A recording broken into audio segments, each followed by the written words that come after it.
I don't know. I mean, I have all my guesses. Like, I do guess that a lot of the world gets covered in data centers over time.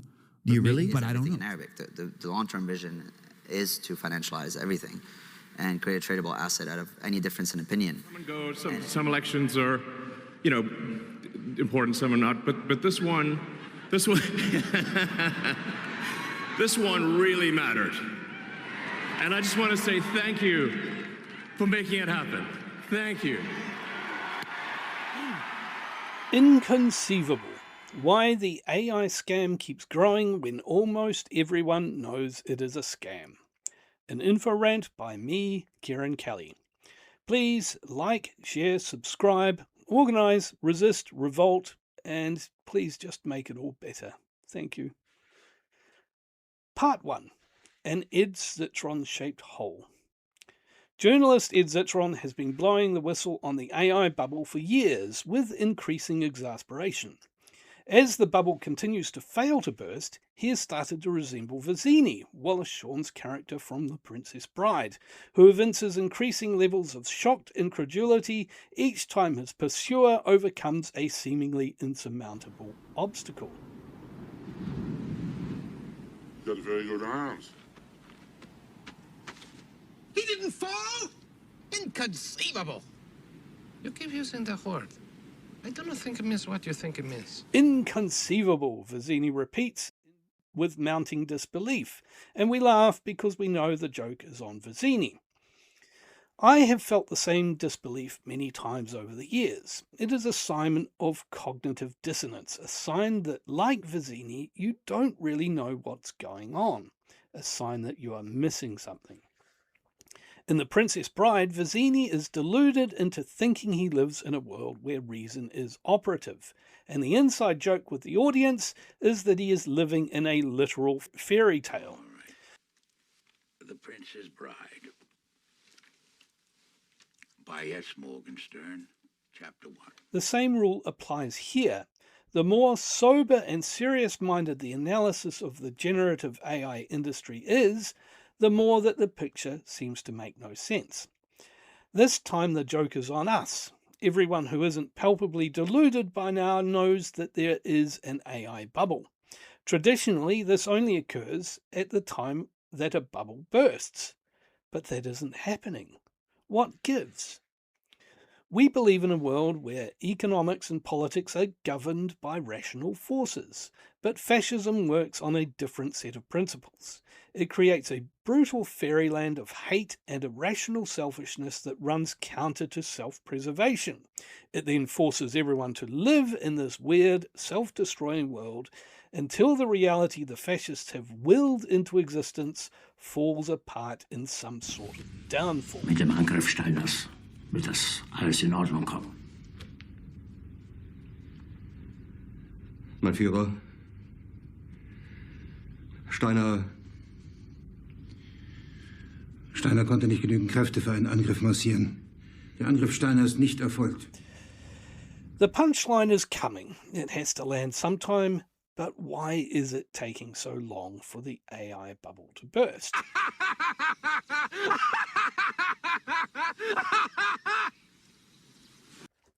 This isn't just about AI. If our society was at all rational, many key institutions, from neoliberal austerity to greenhouse gas emissions to the Palestine genocide to nuclear weapons to the growing wealth of billionaires, would cease under the combined self-interest of 99.99% of the people of Earth.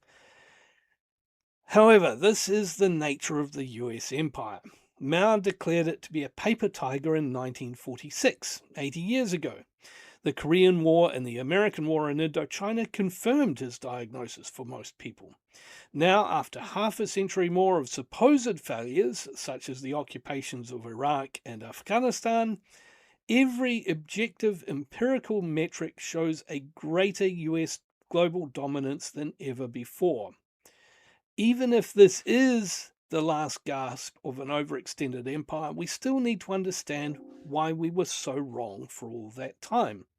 The resilience of the AI bubble is a petri dish experiment that can teach us about much more.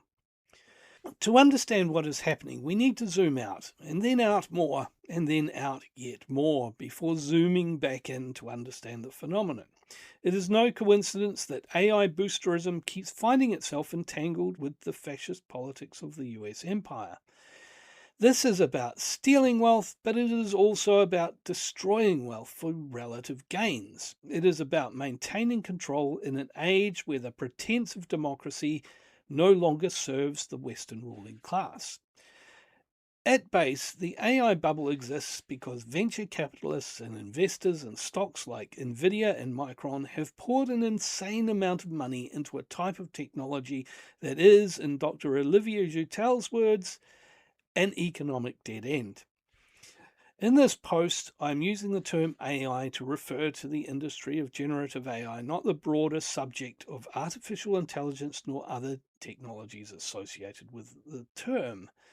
That is in part because of common usage, but also because I would otherwise be switching between talking about the AI bubble and then talking about large language models or generative AI. In reality, it's all a misnomer, as there's no intelligence involved in any real sense that we know of so far, and this technology does not seem to provide a realistic path to reach true intelligence, again, as we know of so far. Ed Zitron makes a convincing case too against the economics of AI, and he brings receipts. In contrast, those who dispute his version of events tend to speak in generalities without numbers. For example, he spoke for an hour with a more AI-friendly host on a podcast called Newcomer, and the best pushback the poor host could manage was entirely speculative. Ed Zitron is lying to you about AI, and he has an angle, and he is pushing it hard in this video. I'm going to tell you exactly what Ed Zitron is lying about, the angle he's pushing, and what it means for the AI bubble. Critics like Ash Gamey accuse Zitron of being obtuse about the nature of startups and the transformative capabilities of AI. But as Cory Doctorow points out, in the last year, $700 billion was spent on AI to generate just $50 billion in revenue, which is quantitatively different than other startups, which in turn makes it qualitatively The reason they've spent $1.4 trillion on $50 billion revenue with terrible unit economics is they think that they can fire workers and corral the remainder into accepting substandard working conditions to produce substandard products. While other startups have subsidized usage to create new markets, in this instance, the math suggests that the increased costs that accompany increased usage are inherently uneconomical. In other words, the more people use the product, the more it costs. And the more a company like OpenAI loses. For these reasons, the assertion that AI will be transformational is a mirage because it is based on being able to achieve amazing things without the staff and the organization that would normally be required.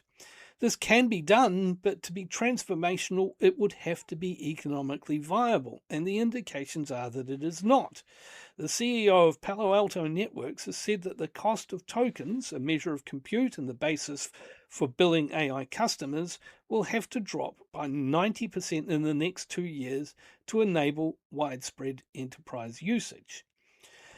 Nobody is really yet putting to the test whether ordinary retail consumers will also want to pay the cost for their token usage, but I think that we all know that the answer is generally going to be no.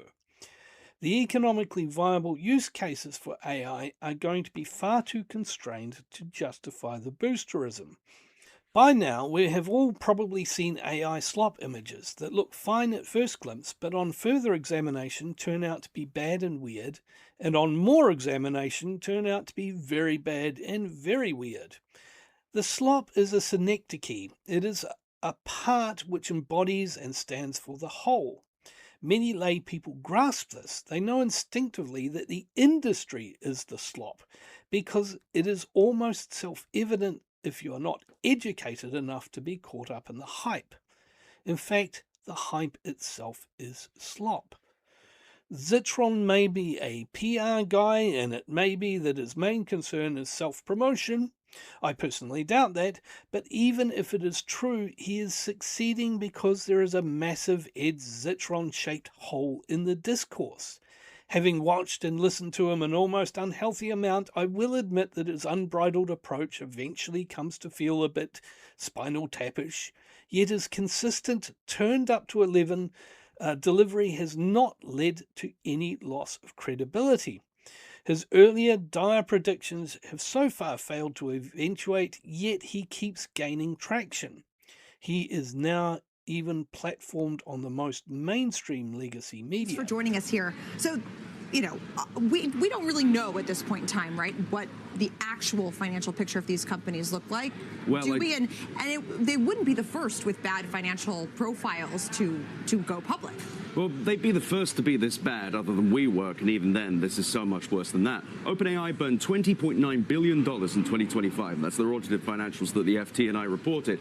And the problem with these companies is their margins are getting worse, and their costs increase linearly with their revenues. There is no proof that they can improve their margins. No amount of specialist silicon or supposed Vera Rubins will bring these costs down. And we're at a point now where OpenAI is now potentially pushing their IPO to 2027 because they couldn't get $1 trillion valuation.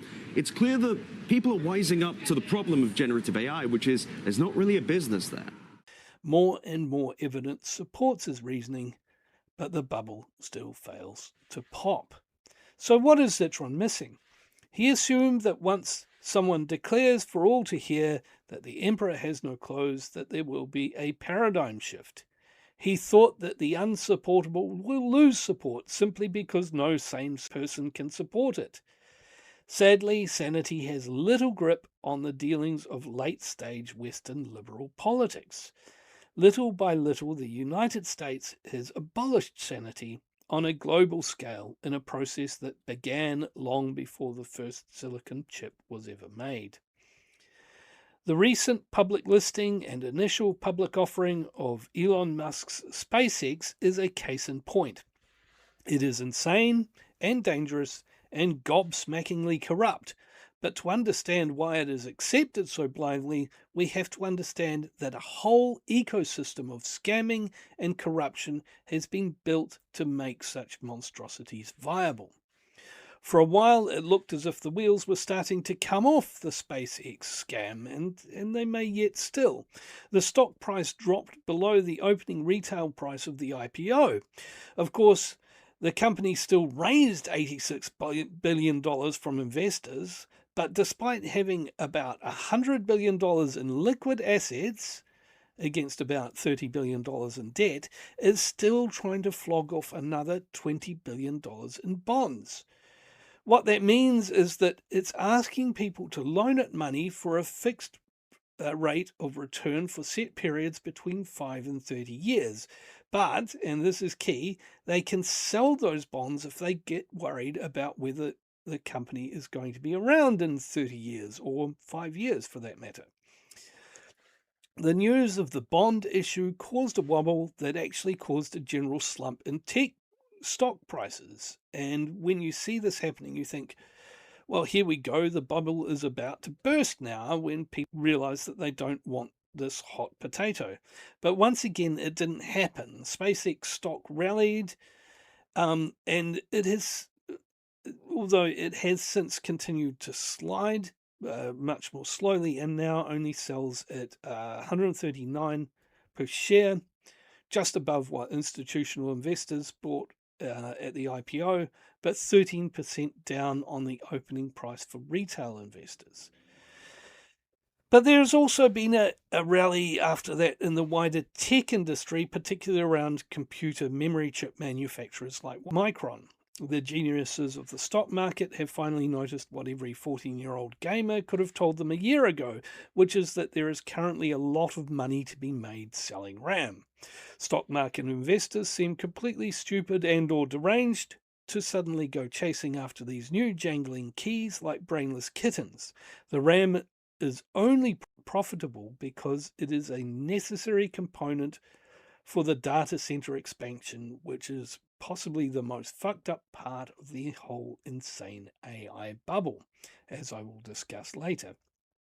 Yet as the screaming wreck of Western civilization hurtles and flames towards the ground, the madness has a certain logic. A catch, sure, catch-22. Anyone who wants to get out of combat isn't really crazy, so I can't ground him. Okay, let me see if I got this straight. In order to be grounded, I've got to be crazy. And I must be crazy to keep flying. But if I ask to be grounded, that means I'm not crazy anymore and I have to keep flying. You've got it. That's catch-22. In an increasingly Helleresque world, being rational becomes an increasingly irrational response. As long as everyone else is living in the delusion, then why not bank on a stock that may not be commercially justifiable but has serious political backing in both high and low places? Now that SpaceX stock is relatively stable, if declining, then it makes a certain amount of sense to gamble on the potential of massive returns if it actually does take off, or offload to some dead-ender fanatic from Elon Musk's personal cult if things start to go pancake-shaped. They already started off as pear-shaped, and there is only one place to go from there. SpaceX is being given a big helping hand in this by being pumped by Wall Street. Last week, SpaceX officially joined the NASDAQ 100. It qualified under the new fast-track listing rules, which reduced the required trading history to just 15 days, and it also eliminated the minimum public float requirement. That same day, the stock received an overwhelming vote of confidence from Wall Street, with 18 out of 19 analysts publishing a buy rating and only one publishing a hold rating, which was honestly quite surprising to me. And institutions have set price targets ranging from Goldman Sachs at $205 a share to Morgan Stanley at $300. This means that they think that this as yet unprofitable company is worth between 139 and 203 times its current annual revenue.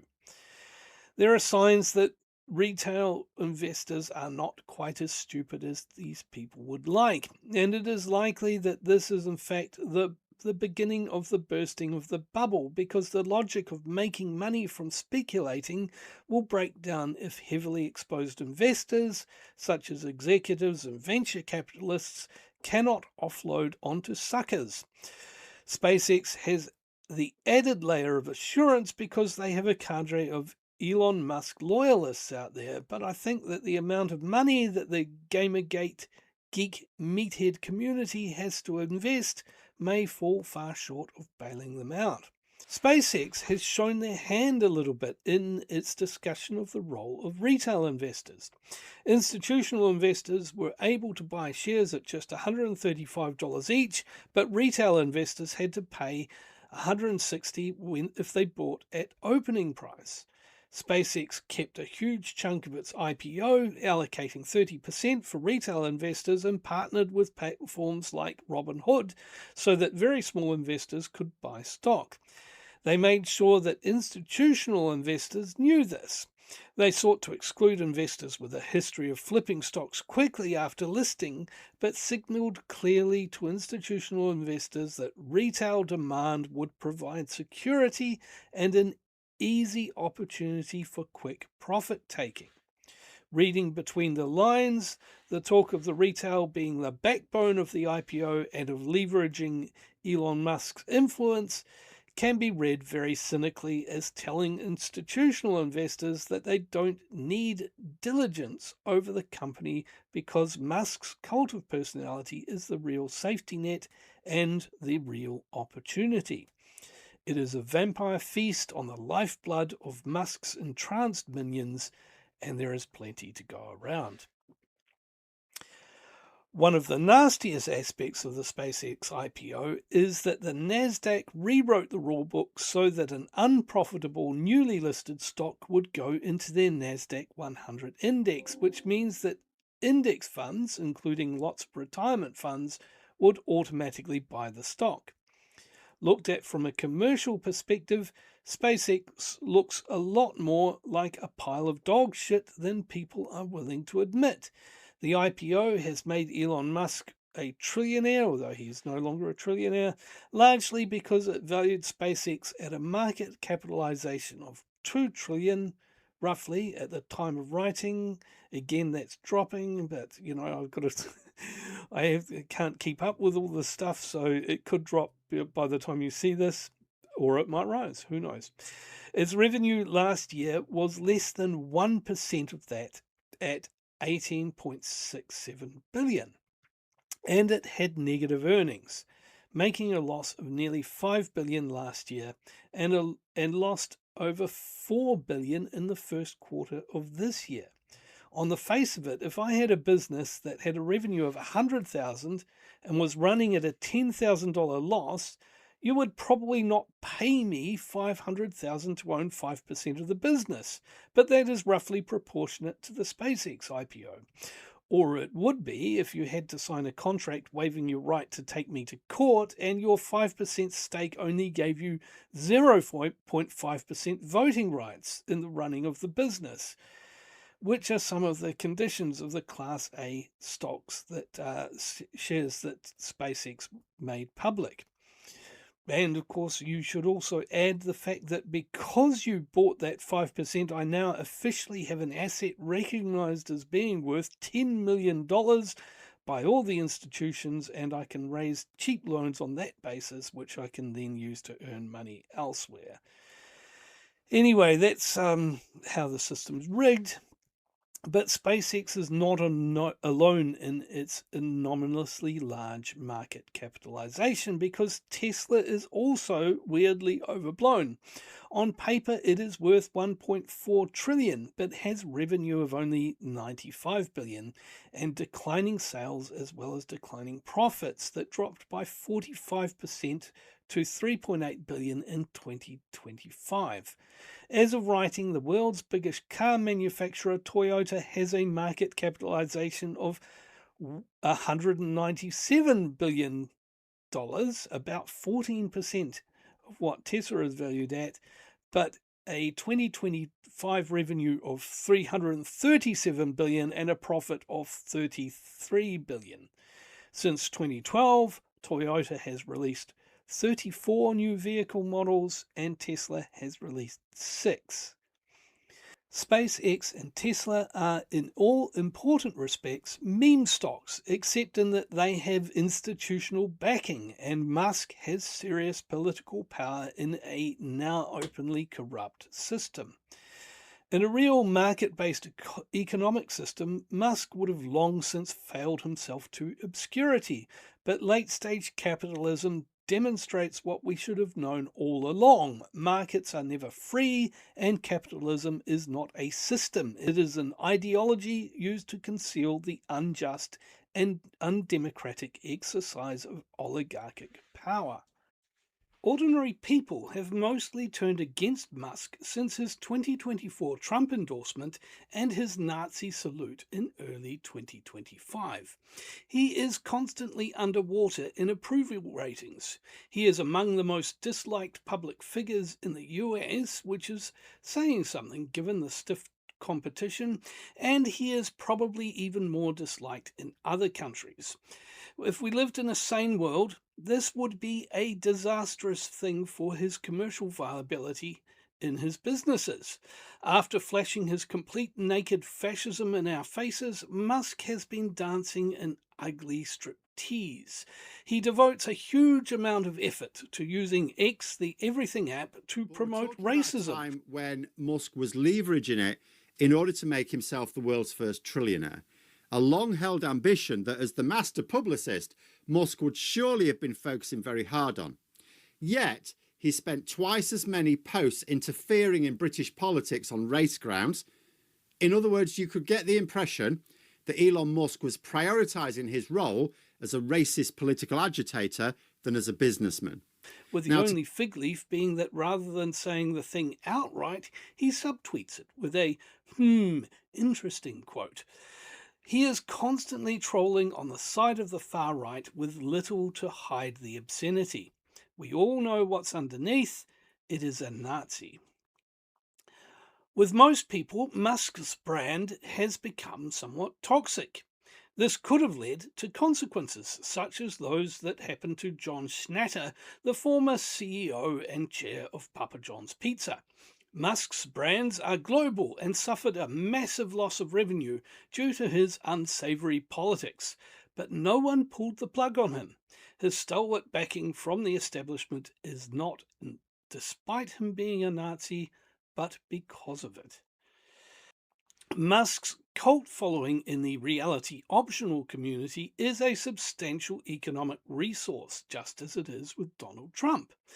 It does make some commercial sense to tolerate Musk driving away half of the potential market if you think that he can retain a loyal following of people who can reliably be conned into paying more than a product's market value due to their brand/cult loyalty. But this is only half of the answer. As we will see, white supremacy has a lot of institutional support. In fact, the tech industries are strongly linked to reactionary, misogynistic, and fascistic politics because, unlike a food or retail chain, they aren't really susceptible to consumer backlash. That is because they are actually rentiers. They don't sell products to consumers nearly as much as they extract rents through fake innovation. I will return to the tech industry in part 2, but I want to go back to Musk for now because his continued success is a key driver in the normalization of fascism. As I said, Musk's success is definitely because he is a fascist, not despite the fact. While Musk cannot help his birth or upbringing, as a grown rich man, he has been a union-bashing racist all along. I have had to swallow anger on several occasions when Tesla owners tell me that they bought their vehicle before anyone knew, as if his predilections were not widely reported before a couple of years ago. And these same people who have repudiated their swastikas are as likely as not using Starlink or installing Tesla batteries for solar storage or using X, the Everything app, while showing their hashtag resistance by calling it Twitter and posting about how bad it is. That is the trick. He has told you he is a Nazi, and now by using his products, you're saying you're okay with that. It's true that consumer behavior cannot fix systemic problems, but in this instance, we are dealing with willful participation. This is a process of manufacturing assent.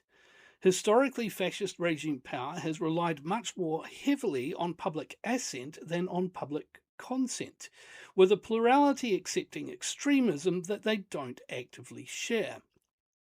A common right-wing trick is to make people think that the working class majority are more right-wing than they actually are. This in turn creates space for the bourgeoisie to think themselves far less right-wing and more virtuously progressive than they actually are. Thus they, the ruling class, assent to politics that are even further to the right. The brand-conscious bourgeoisie are also the biggest suckers on the planet, easily in the same league as the MAGA crowd. They hunger for status and the aura of virtue, so all you have to do is make an overpriced product that may or may not work marginally better than the competitors, and then market it with an attached sense of saving the planet, supporting diversity, or even being a politically radical in some undefined way. This gives them license to buy something when the real appeal is that other people can't afford it. Tesla cars, like Apple, owe their success to the credulousness of the brand-conscious bourgeoisie as much as any other thing. There is nothing like a life of comfort to dull the wits, but at least their suckers are real customers who provide them real revenue. With SpaceX, the customers are a very small part of the total enterprise, with most of the business being made up of unrealistic promises. At this point, it is worth pausing to recount some of Musk's most significant and ridiculous empty promises. In 2024, Quartz magazine listed some. Robotaxis by 2020, the Hyperloop that then just became a loop, that then became a narrow 2-kilometer tunnel in Las Vegas for Teslas to drive through slowly, Humans on Mars by 2024, tourist trips around the moon by 2018, probably close to 0 new cases of COVID by April 2020, coast-to-coast autonomous driving by 2018, full self-driving cars next year, every year from 2014 through to 2021. Musk is still promising a 1 million-person colony on Mars, and it is being reported as a serious future revenue stream for SpaceX. Whatever surface plausibility this nonsense has dissipates when you ask the complex and detailed questions like how and why. Musk actually promised Mars landings in 2018, 2022 and 2024. Then in 2025 he promised 5 landings within a year. Then in February this year he pivoted SpaceX to lunar colony, posting, quote, "The overriding priority is securing the future of civilization and the moon is faster." Musk reposted a ridiculous video on X, the Everything app, commenting, "Civilization to the moon." The scam uses its own flaws in judo-like fashion as a form of boosterism. The plans are described breathlessly as, quote, "insane" and involving, quote, "never before heard of technology," end quote. These are presented as selling points. This actually brings us back to fascism because it relies on an irrational belief on the triumph of the will as exercised by the Übermensch. These space fantasies are heavily reliant on the use of the Optimus robot, which Musk says will be able to do, quote, "anything that humans don't want to do," end quote, such as buying Cybertrucks, presumably. This is why robotic helpers, possibly Tesla bots, could take on much of that heavy lifting and fine assembly work, keeping astronauts safe while speeding up construction. It is not much of a joke given that SpaceX, which has brought a very large number of Cybertrucks, by the way, will probably be a big market for Tesla's as yet unmarketable and unusable robots. The robots are another questionable proposition with a dubious use case that Musk has been failing to deliver on as consistently as most of his other headline-grabbing projects. According to the Wikipedia section on expert opinion, his robots have been described as, quote, "the usual overblown hype," quote, "pure fantasy thinking," and, quote, "a complete and utter scam." He has now merged 2 ridiculous lies into one by saying that his moon base will produce the 1 million outer space data centers he has promised, launching them into the void with a mass driver at the rate of 1 each hour. What are you going to be building on the moon, Elon Musk? And he starts talking about, yeah, well, they're going to be able to build AI data centers, essentially just from the resources on the moon. And then there's going to be a mass driver on the moon. So a mass driver, essentially a launcher on the moon. Since the moon doesn't have gravity to the same degree that we do, you don't need rockets. You use a mass driver, essentially, electromagnetic ramp, right? Anyways, and he starts talking about, yeah, we're going to be launching AI data center. We're going to mass drive AI data centers every hour from the moon. And you just look, I don't care what an AI stan you are. I don't care how amazing you think AGI is gonna be, or how scared of the singularity you are. But for the love of God,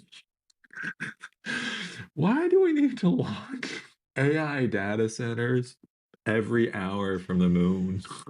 Sam Altman himself has called Space Karen's orbital data centers ridiculous, but he also said, quote, "I do guess a lot of the world gets covered in data centers over time." So I'm like, how do we... I mean, there's a huge amount of people that test our systems all the time, looking for any errors, any bias, anything. I guess that's a good point. Is we can test it on this end. You can tell, yeah. Right. People can test it on this end. As AI grows, like how big do data centers need to be? Whoa. Is that a concern of you guys? I went recently to one of our new data centers under construction in Abilene, Texas. It's about like a approximately 1 gigawatt facility, huge. You know, it'll be the biggest data center ever built by the time it's done. And you stand in the middle of that, and the scale of this project just hits you so big. That's like one little part of it. Dude, that's like 8 Costco's. You know, there's like 5,000 people there doing construction on it, and this thing is just standing up, making progress every day. And you stand in the middle of this. And what are you, in a chariot or whatever? Like, how do you even roll up? You're like in a little ATV. Oh, okay. It's like a dirty kind of construction site. Power plant's right in the middle of it. There's yeah, it's crazy. Well, it starts to make our planet look like a software board, like a. It does. You know, when you see it from the air, I was really struck by that. I was like, this looks like the motherboard of a computer. Yeah, it looks like the motherboard of a computer. You start to see like how the planets in like a lot of these like sci-fi movies, a lot of them have that R2-D2 look on the outside of them because they've been covered in data centers. Yeah, which is kind of wild. Do you know where we're going and you're not telling us? Do you know what's happening? I don't. You promise, dude. I don't know. I mean, I have all my guesses. Like, I do guess that a lot of the world gets covered in data centers over time. Arguably, Altman's idea is equally deluded because there is no way of paying for all these data centers, and more dangerous because they are building them anyway. The point is that both CEOs are pushing for a technologically and economically deranged answer to the problems that their industry creates, and the AI boosters, including many in the industry, live with a complete disconnection between what they think is possible and the magic that would be required for it to happen. The irony is that a lot of what Musk is saying he can do could be possible in time, including orbital data centers if we end up needing them for something, but not if people like him and the other fascists of what Gil Duran has termed the Nerd Reich crash our civilization. Musk is projecting the fantasies of a rich brat onto reality yet again, and like his other pet projects, this one will flop. So Musk really can't do anything right. There are lists of the stupid and scary and above all cringe-inducing things he has said and the terrible jokes he has made. Musk is, to most people, a pathetic figure, less Ubermensch than Goobermensch, yet he is by some measures the most successful entrepreneur in human history. Being an idiot hasn't actually hurt Musk. Muskisms serve the same purpose as Trumpisms and Bushisms. I would not say that Trump and Musk are faking their stupidity, but George W. Bush was, and it is a very instructive comparison to make. His malapropisms were relentless, and they are a very common comedy technique too. There is a poem composed by Richard Thompson entirely of Bushisms, which goes, "I think we all agree the past is over. This is still a dangerous world. It is a world of madmen and uncertainty and potential mental losses. Rarely is the question asked, is our children learning? Will the highways of the internet become more few? How many hands have I shaked? They misunderestimate me. I am a pit bull on the pant leg of opportunity. I know that the human being and the fish can coexist. Families is where our nation finds hope, where our wings take dream.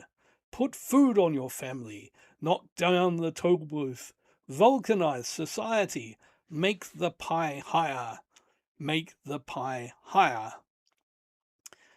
A lot of these things are actually much funnier in context. The ironies were far too frequent to be accidental. You can easily contrast his slack-jawed, dumbstruck yokel act when in office to his demeanour in post-presidential interviews. Friday, this thought took a while to thaw. It's going to take a while to unthaw. We got an issue in America. Too many good docs are getting out of business. Too many OBGYNs aren't able to practice their love with women all across this country. The Prime Minister of India? The new Prime Minister of India is, no. I oppose breaching those dams. I know the human being and fish can coexist peacefully. If you're a single mother with 2 children, which is the toughest job in America as far as I'm concerned, and you're working hard to put food on your family,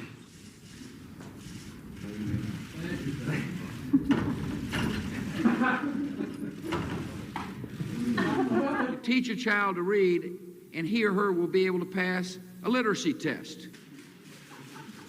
Issues didn't take place. I don't think it was because of any shadows. I think it was because, one, Congress is reluctant to take on, was reluctant to take on a difficult issue like Social Security. In other words, the legislative body tends to be reactive, and until a crisis is imminent, it's hard to get them to move forward. Some of the Bushisms are actually from prepared remarks, probably not even written by Bush, such as, "They never stop thinking about ways to harm our people, and neither do we," or the classic, "The problem with the French is that they don't have a word for entrepreneur." Bush's clowning was clearly used as cover because the reality of a ruthless, corrupt mass murderer from an elite fascist dynasty would have provoked much more outrage. Bush's clowning was clearly used as cover because the reality of a ruthless, corrupt mass murderer from an elite fascist dynasty would have provoked much more outrage than an idiot president. His great-grandfather and grandfather were both openly eugenicist fascists.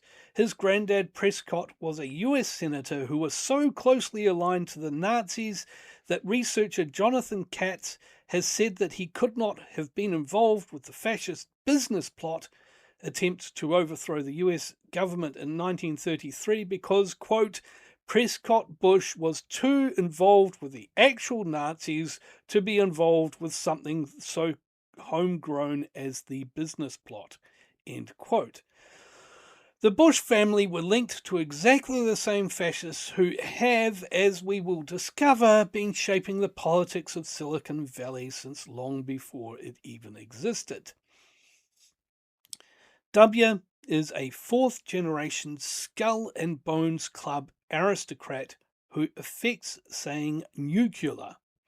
The utility of a shtick is nowhere better illustrated in the fact that it is generally accepted that this man, who grew up in a family steeped in power politics and intelligence work and the oil industry, did not understand the difference between Sunni and Shia Islam, or so it's said, even though he had grown up knowing Muslims personally. Bush oversaw the horrors of the Iraq invasion and the occupation. The brutal bloodletting was, like the 2-year onslaught on Gaza, the Holocaust phase of a longer, grinding genocide from which Iraq shows no signs of making a real sustained recovery. The oil wealth, the geopolitics, and as much as any other thing, the demography of Iraq made it a threat to US global domination. One can easily see why it serves their interests far better to portray a bungled and arrogant adventure than a successful process of genocide that grinds up millions of innocents, and I do mean millions, in a premeditated process of death and destruction. This digression about Bush is no real digression because these topics intersect on so many levels. The same system is used for Trump and Netanyahu. Trump is a literal heel from the world of reality TV.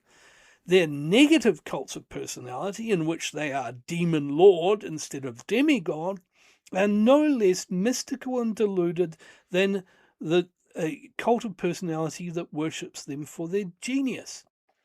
The idiotic president myth was central to selling a narrative about US crimes in Iraq.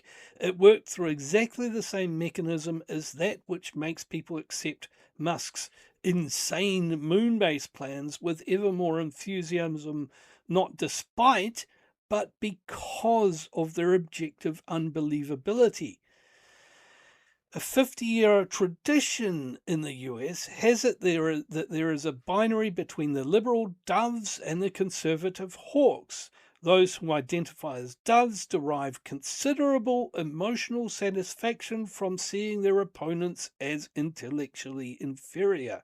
For that reason, the interpretation which feeds that emotion takes hold.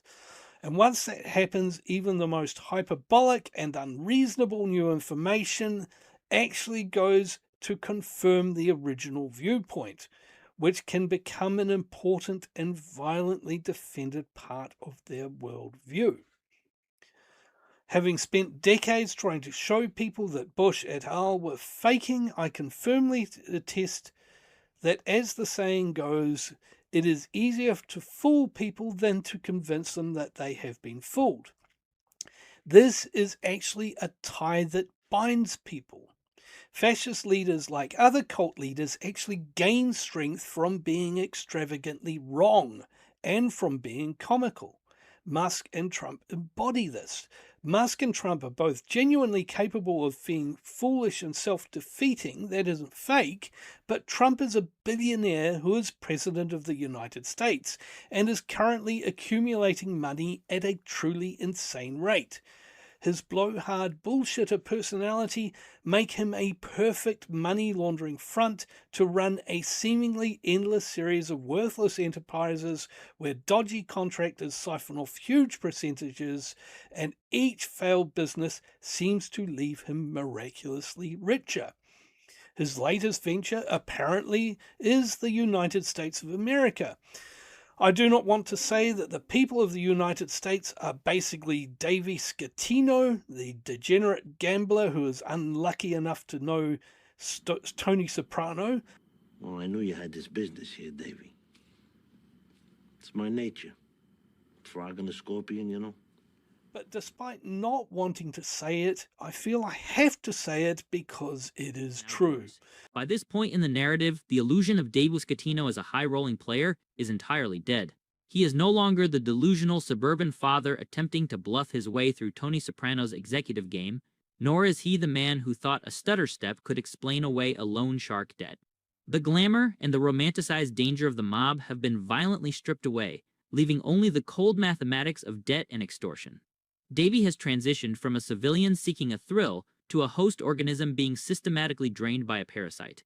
Trump made $1.4 billion in cryptocurrency last year, nearly half of it in royalties, even though his Trump crypto coin lost value and the World Liberty financial coins dropped 89% of their value. And the Trump-affiliated Fight, Fight, Fight company dropped 97.5% of his value. The losses that his investors and customers suffer are almost exactly the same as his profits. It's simple theft, and this is real liquid capital that he's gaining as well, not growth in stock value, which is an important point when a crash looms ever closer as the seconds tick by. Trump is making out like a literal bandit, and the people stupid enough to invest in his ventures are getting shafted.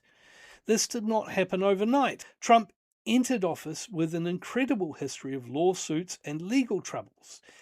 Even though these are mostly civil issues, the hundreds involving non-payment or underpayment of workers show a pattern that establishes criminal intent. It is theft, and in a properly functioning justice system, it would be prosecuted. Likewise, in a properly functioning news media system, it would never be omitted or forgotten. Instead, the media have always treated it as a minor character flaw, barely worth mentioning, even as Trump whips up racist fervor in the name of law and order. The liberal media are far more interested in condemning Trump's manners and vocabulary choices than his worst crimes. In fact, famously, they celebrated his first major war crime as commander-in-chief when the US bombed Syria in 2017. Fareed Zakaria on CNN said, "I think Donald Trump became president of the United States last night. I think this is actually a big moment."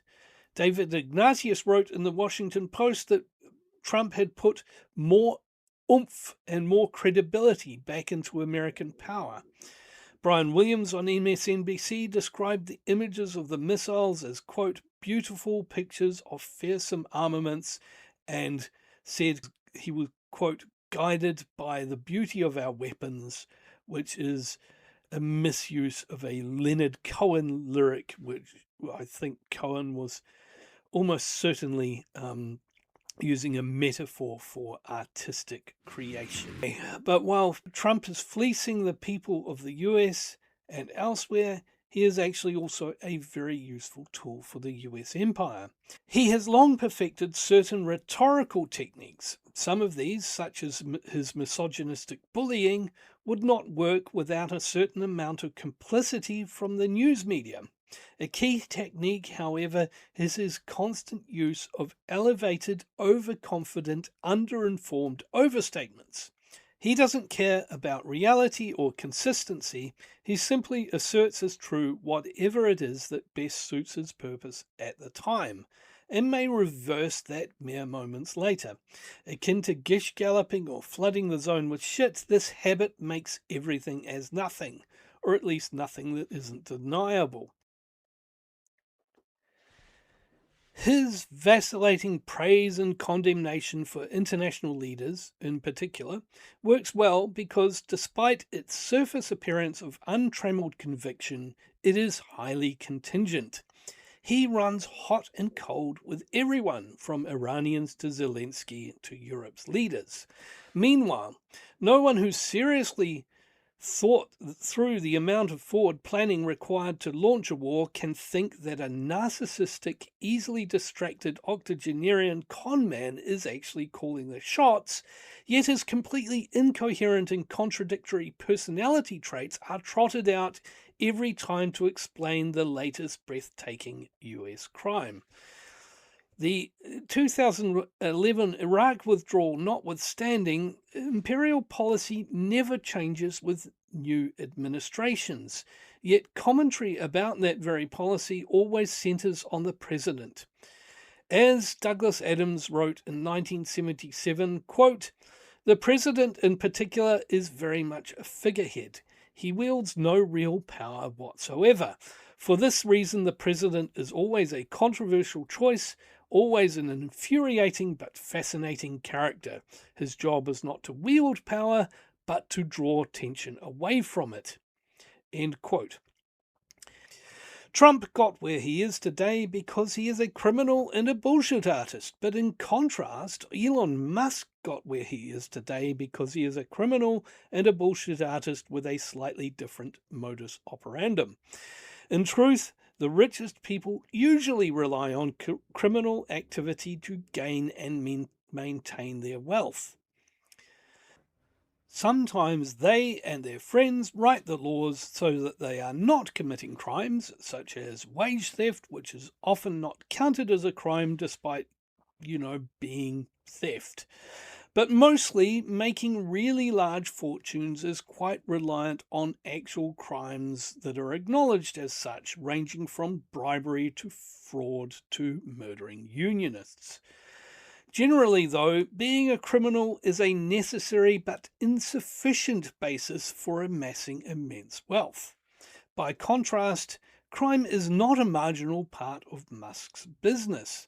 That is why, like Trump, Musk becomes ever richer without doing anything that is a notable commercial success.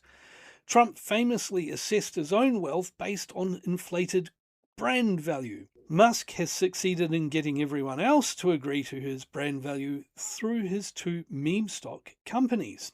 His constant glib lies are clearly willful misrepresentation, and he would not have succeeded to this point without them. It would not be hard to convince a jury of his criminal guilt if the case were laid out well, but he is protected by political power, both his personal political power and the presumption of impunity that protects all rich people until withdrawn by all the other rich people. At one point, Musk was facing a criminal fraud charge over his self-driving car claims, but that was ended by the Department of Government Efficiency, or DOGE, which Musk himself was running. What happened was that Musk spent $352 million on Trump's re-election, and then Trump created Doge with an executive order, and Musk sent his hench bros in to wreak havoc. No, I don't think it's inappropriate. Why not? Objection. I think a person can have enough judgment from reading books and being well informed outside of traditional experience to make judgment calls about obvious things like a grant that literally lists DEI in its description to know whether it violates an executive order. Okay. I don't think you need to have a scholarly peer review background to do that. Okay. So presumably you read some of these books that would have informed you on how to cancel a grant based on DEI? Objection. I did not read a book on how to discern whether a grant includes DEI or not. I read the actual description of the actual grant. Okay. I'm sorry. I'm saying books because you said books. What books would you have read that would have informed your opinion on what grants to cancel based on DEI or not? There were no books. A lot of attention has been paid to the impact on US aid and the attack on DEI, which are both serious issues. But we aren't talking enough about how this attack seems to have saved Musk from ending up broke and probably imprisoned. Along with stopping the fraud investigation, Doge or Trump intervened in investigations of Musk or his businesses by the National Labor Relations Board, Equal Employment Opportunities Commission, the U.S. Department of Transportation, the Federal Aviation Administration, NASA, the Consumer Financial Protection Bureau, the Federal Election Commission, the Securities and Exchange Commission, the Food and Drug Administration, and the Environmental Protection Agency. It's almost as if the net was closing on Musk and he had only one way out. There are elections that come and go. Some elections are, important, some are not. But this one, this one really mattered. And I just want to say thank you for making it happen. Thank you.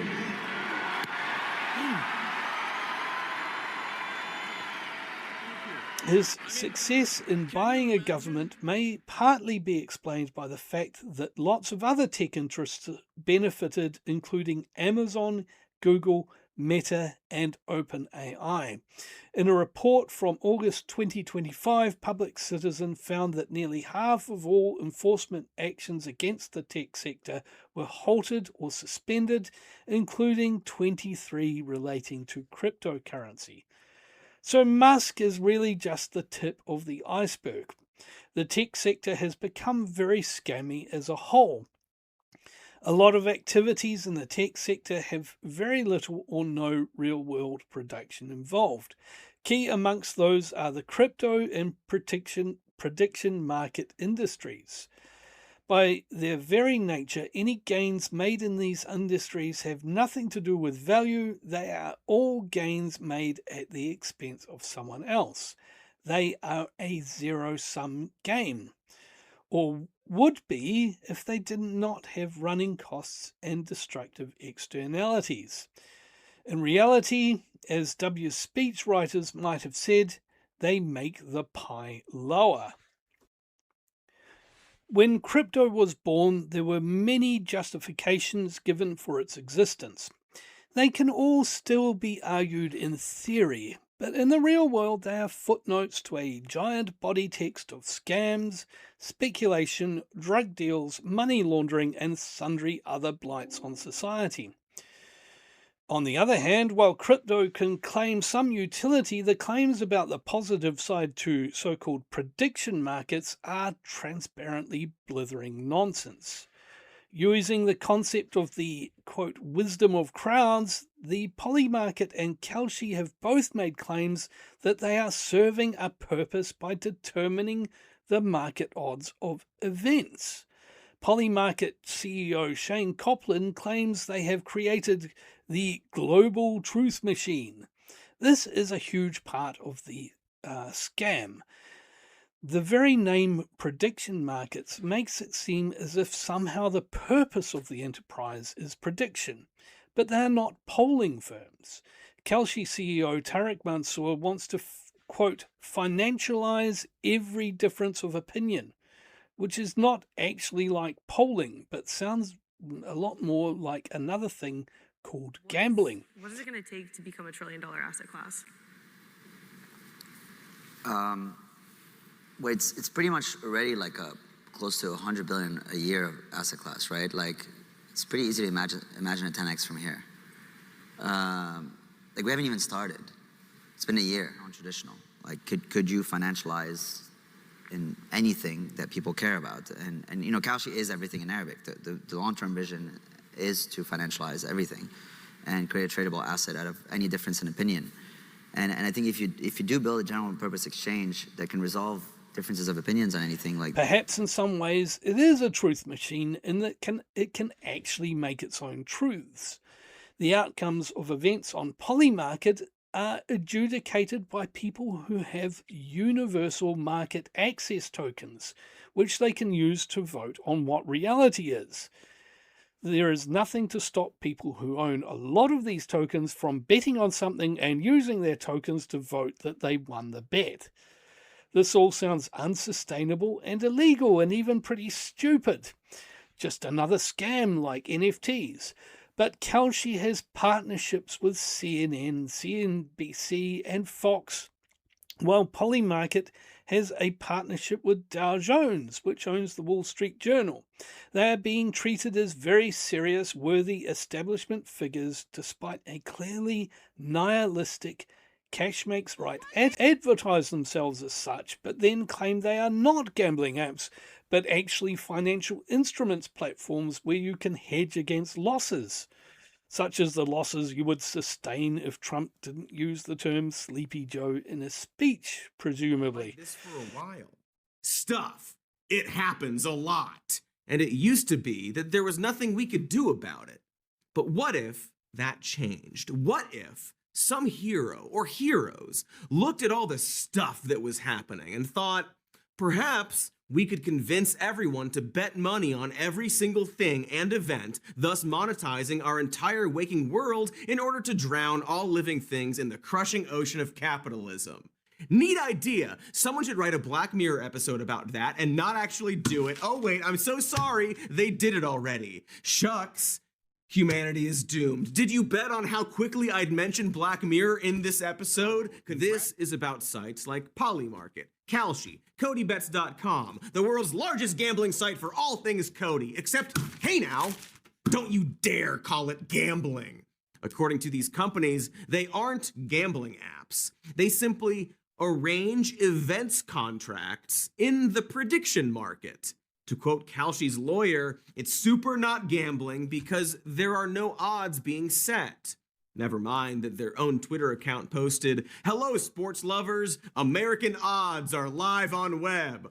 Or that they sell $25 hats that read, "What are the odds?" Or that when Kalshi first introduced sports trading, it billed itself as the first nationwide legal sports betting platform, and frequently uses the word bet in advertisements. It's not gambling, you got that? I will bet you $20 it's not gambling. Their wisdom of crowds claim is clearly bunk, as they are not measuring a range of estimates, but measuring how much money people are willing to bet. There is an ever-present likelihood of insider trading and the added nuclear option of a very rich person simply rewriting reality for financial gain. $1 by correctly predicting when the United States would strike Iran at the weekend.